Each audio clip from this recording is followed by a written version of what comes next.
মহান আল্লাহ পাক রব্বুল আলামিন সূরা বনী ইসরাঈল আয়াত নম্বর 70 মধ্যে ইরশাদ করেন, ওয়ালাকাদ কাররামনা বনী আদম। আল্লাহ বলেন আমি आदम संतान के सम्मानित करेছে। हमने इब्ने आदम को करामत का इज्जत का ताज पहनाया है। अल्लाह पाक এই আয়াত দ্বারা সমস্ত মুসলমান যারা ইবনে আদম তাদেরকে আল্লাহ পাক কারামতের তাজ পরিধান করেছে। সে পুরুষ হতে পারে, নারী হতে পারে, যেই হোক না কেন সবাই কিন্তু এই সম্মানের অন্তর্ভুক্ত হয় কিনা? তাহলে প্রত্যেকেই সম্মান পাবে, এটা মহান আল্লাহ ধার্য করেছেন। প্রত্যেককে সম্মান করতে হবে, এটা আল্লাহ আমাদেরকে নির্দেশ করেছেন। অ্যাজ এ হিউম্যান বিং, একজন মানব হিসেবেও আমরা কোরআন থেকে অধিকার পেলাম। সে অধিকারটা হচ্ছে এই যে আমরা সবাই পরস্পর এক অপরের সম্মান করব, কারণ আল্লাহ আমাদেরকে বলছেন। আমরা যারা ইবনে আদম, যারা আদম নবী আলাইহিস সালামের পুত্র সন্তান, আমরা সকলে সম্মান পাওয়ার অধিকার রাখি। আমরা সকলেই সম্মান পাওয়ার যোগ্য, কারণ আল্লাহ আমাদেরকে দিয়েছে। পবিত্র কোরআনুল কারীমে আল্লাহ পাক এইভাবে আমাদেরকে বর্ণনা দিয়েছেন। আচ্ছা, একজন মহিলা, একজন নারী, তার কিছু সম্মান, তার কিছু মর্যাদা বিশেষভাবে পবিত্র কোরআনের মধ্যে আল্লাহ পাক ইরশাদ করেছেন। বিশেষভাবে কিছু মর্যাদা এবং তার সম্মান, তার রেসপেক্ট কেন করব, তার কিছু মর্যাদা আল্লাহ পাক দান করেছেন। আল্লাহ পাক পবিত্র কোরআনুল কারীম সূরা নূর আয়াত নম্বর 31 এর মধ্যে বলেন, ওয়ালিয়াদরিবনা বিখুবরিহিন্না আলা জুয়ুবিহিন্না। এর মানে হচ্ছে নারীরা নিজেদের ওড়না, নিজেদের বক্ষকে আবৃত করবে, নিজেদের ওড়না দ্বারা নিজেদের বক্ষকে আবৃত করবে। इसका मतलब ये हुआ कि औरतें हिजाब के जरिया अपने आप को पोशीदा करेगी, अपने आप को ढांप लेगी।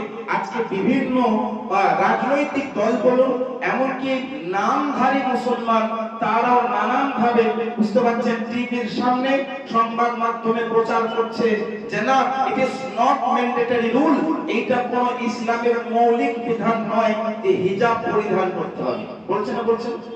ये आज के दौर के कुछ नाम निहाद मुसलमान भी जो मंत्री बने हुए बैठा है, कोई बड़े पद पर बैठा है, बड़े मकाम पर बैठा है, मंत्रिमंडल में शामिल हो गया है, और वो कह रहा है कि हिजाब पहनना कोई जरूरी नहीं है, it is not mandatory rule, এটা কোন ইসলামের মৌলিক বিধান নয়, লিহাজে इसको करने की कोई जरूरत नहीं है।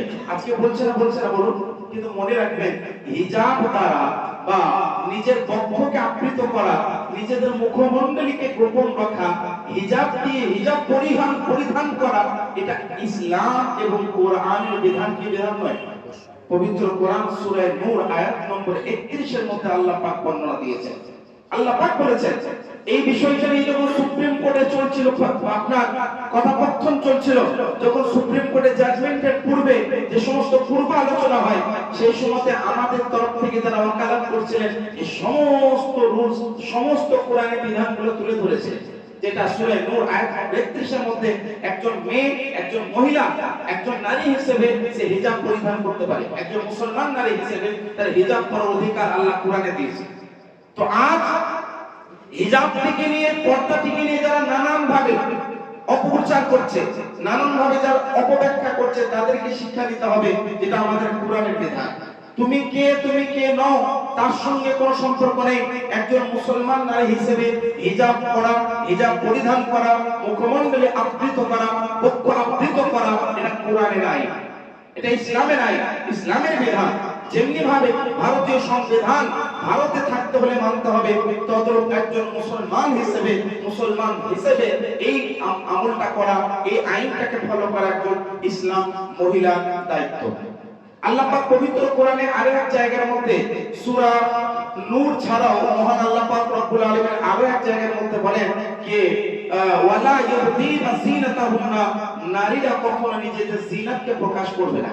यानी जिस तरह अपने ओढ़ना को हिजाब को अपने चेहरे पर डालेगी, उसी तरह अपनी जीनत को जाहिर नहीं करेगी। এটা কোরআনের বিধান।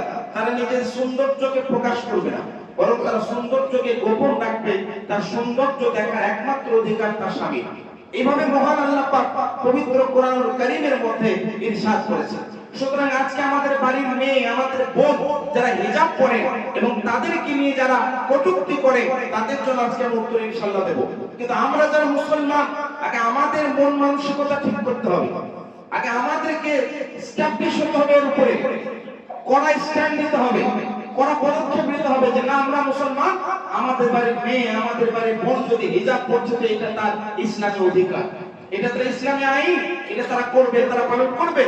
কে করছে না, কে করে না তাদের বিষয় নয়, যারা করছে তাদেরকে করতে দেওয়ার পথে উৎসাহিত করতে হবে, তাদেরকে বাধা দেওয়া যাবে, এটা ইসলামের আইন।